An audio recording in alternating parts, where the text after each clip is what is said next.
చంద్రబాబు నాయుడు గారు అధికారంలోకి వచ్చిన ఈ 15 నెలల కాలంలో ఎమ్మెల్యేలు, మంత్రులు మొత్తం మీద పాలక పార్టీలకు సంబంధించిన వాళ్ళు విచ్చలవిడిగా దోచుకుంటున్నారు. అది యథేచ్ఛగా కళ్ళ ముందు కనిపిస్తుంది. కానీ వీళ్ళ దోపిడీ ఈ స్థాయిలో ఉందా అని నిన్న రాత్రి టీడీపీ మాజీ మంత్రి దేవినేని ఉమా గారు, ఆడ డిసిసిబి మాజీ చైర్మన్ కరాటం రాంబాబు గోదావరి జిల్లాలో వీళ్ళిద్దరి మధ్య ఫోన్ సంభాషణ ఆడియో ఎవరు లీక్ చేశారో, ఎట్లా లీక్ అయిందో అదొక మిస్టరీ.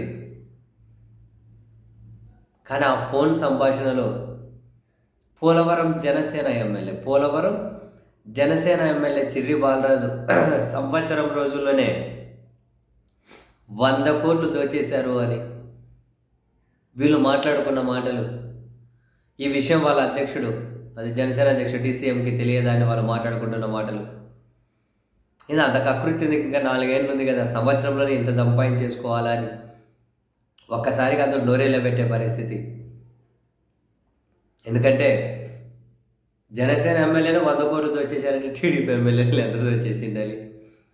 జనసేనలో ఒక ఎమ్మెల్యేనే 100 కోట్లు దాచేస్తే ఇంకా ఆ తర్వాత ఇంక నెక్స్ట్ పెద్దోళ్ళు ఎంత దోచేసి ఉండాలి? వామ్మో, ఇదేం దోపిడీ అయ్యా! వాళ్ళది ఫుల్ వైరల్ అయింది. రాంబాబు గారు బాగున్నారా? బాగున్నా అండి. ఎక్కడున్నారు? ఏదో యూట్యూబ్ లో మీ ఎమ్మెల్యే గొప్పతనం కనపడితే మీరు గుర్తుకొచ్చారు నాకు. ఎవడో చూస్తున్నాడు సంవత్సరానికి 100 కోట్లు అంటే ఇది కేస్ స్టడీ, దేశ చరిత్రలోనే గొప్ప విషయమేనండి. అంటే ఇది మీరు అబ్జర్వ్ చేసేది లేదు, అసలు వ్యవస్థ మనం ఉన్నప్పుడు లేదండి. అలాగే ఎమ్మెల్యేస్ అంటే రాంబాబు గారే కదా పెట్టింది, రాంబాబు అని అడిగాను. కాదండి, జనరల్ గా ఎవరి వ్యవస్థ బాగోలేదండి జిల్లాలో. అంతా ఎందుకు 1 year లో చెడ్డ పేరు తెచ్చుకుంటున్నారు? ఇంకా 4 ఏళ్ళు ఇంకా 4 ఏళ్ళు ఏంటండి? అసలు 4 ఏళ్ళు వదిలేయండి, అసలు పార్టీకి ఎంత డ్యామేజ్. ఇతనే కాదండి, ఈ పార్టీ ఆ పార్టీ కాదులేండి. మీరు మీరు మీకు తెలుసు కదా. అవును, చాలా డ్యామేజ్ అండి. ఏదో ఇతను ఇంకో రకంగా తయారయ్యాడు. నా దగ్గరకు వచ్చినప్పుడు కేకలేస్తా ఉంటాను, ఏంటి నువ్వు అంటే కేకలేస్తా ఉంటాను. కొంత ఎల్లర ఎక్కువ జరుగుతుందండి. ఉమా గారు ఎక్కడున్నారండి? నేను రాజమండ్రిలో కేసు ఉంటే కోర్టులోకి వచ్చాను. రాంబాబు గారు ఎట్లా ఉన్నారు ఏంటి యూట్యూబ్ లో చూసి ఆశ్చర్యం వేసి రాంబాబు మరి చేయండి అన్నాను. మీరున్న కష్టపడి తీసుకొచ్చి పెట్టారు, మన బాబు చేశారు, మడి అని కూడా మనం ఒప్పించాం, మీరు అడిగేసి తగ్గి అందరినీ కలుపుకొని గెలిపించారు, ఎంత బాధపడుతున్నారని ఫోన్ చేశాను. అవునండి, ఇబ్బందిగానే ఉంది. దేవుని కోసం పనిచేసిన వాళ్ళు కదా, మీరు సంపాదించుకోవాలనుకుంటే ఈ 10 కోట్లు 20 కోట్లు ఇల్లు కట్టగలరు కదా అక్కడ. కాదండి, అసలు ఆయన చంద్రబాబు నాయుడు గారు ఫోన్ చేశారండి పార్టీలో, మీలాంటి వాళ్ళు పార్టీలో రావాలని. అవునండి, కొద్దిగా ఇబ్బంది ఉంది, తప్పకుండా మీకే చేస్తాను బై ఎలక్షన్ అంతా కూడా. నాకు ఎందుకంటే గుర్తు, ఆ రోజు రాంబాబు మీ దగ్గర తీసుకొచ్చాడు, కలిసి కూర్చున్నాం మడి అంటే అదే అందుకే గుర్తుకొచ్చి చేశాను. అవునండి, మీరు ఫోన్ చేసినప్పుడు కూడా నేను చేసి పెట్టాను కదండి. $1 కోట్ల తీసుకున్నాను పెట్టాను. ఆడు జైలుకి వెళ్ళిపోతామంటే కాపాడినోడు నేనండి. తెలుసు నాకు, అన్ని తెలుసు.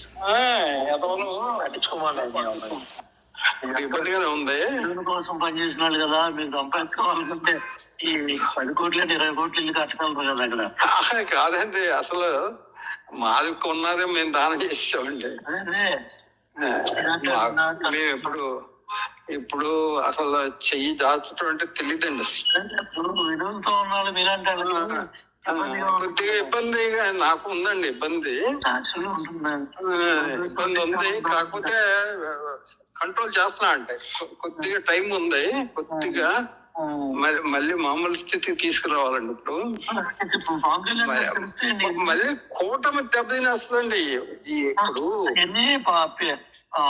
కళ్యాణ్ గారికి తెలిస్తే అవన్నీ ఏమోనండి, అది అది నాకు అర్థం అవట్లేదు. ఆయన మిమ్మల్ని కూడా అడగట్లేదా ఏం జరుగుతుంది రాంబాబు గారని?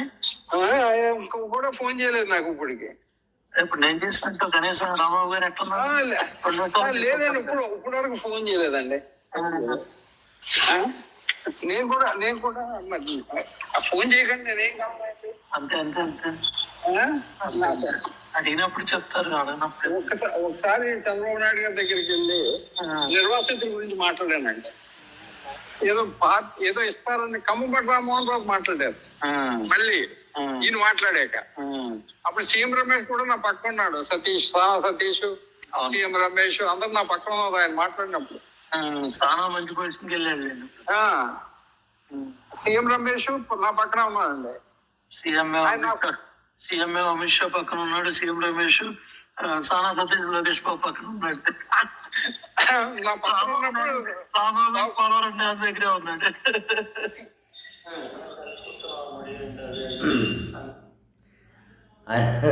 ఆయన విన్నారా రాంబాబు గారు చంద్రబాబు గారి దగ్గరికి వెళ్ళి పోలవరం నిర్వాసితుల గురించి మాట్లాడదామంటే ఖమ్మంపాటి రామ్మోహన్ గారు మాట్లాడారట. అప్పుడు పక్కన సీఎం రమేష్ ఉన్నారట, సానా సతీష్ ఉన్నారట. వీళ్ళిద్దరు పక్కనే ఉన్నారట. దేవిజన్ ఉమ్మ గారి పంచు చూసారా? సీఎం రమేష్ అమిత్ షా పక్కన ఉంటారు, సానా సతీష్ లోకేష్ బాబు పక్కన ఉంటారు, మీరేమో పోలవరంలో ఉండిపోయారని చెప్పి అంటూ ఉన్నారు.